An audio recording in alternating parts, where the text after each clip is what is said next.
नमस्ते मित्रांनो, अशा चॅनलवर आपलं स्वागत आहे। आज आपण मिरचीचा पांढरा खरडा बनवणार आहोत। त्यासाठी मी मिरची घेतली आहे, ती मिरची भाजून घेतली आहे। तीळ भाजून घेतलेत व त्याबरोबर लसूण पण भाजून घेतलेला आहे। मिरची, तीळ आणि लसूण हे सर्व एकत्र वाटून घेतलेला आहे। त्याच्यामध्ये मीठ टाकलंय व दही टाकलेलं आहे 2 चमचे। हे पहा, आपला मिरचीचा पांढरा खरडा तयार झालेला आहे।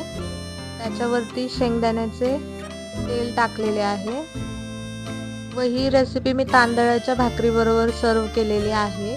ही रेसिपी आवडल्यास लाईक करा, शेअर करा, कमेंट करा, सबस्क्राईब करा व ही रेसिपी नक्की बनवून पहा। धन्यवाद।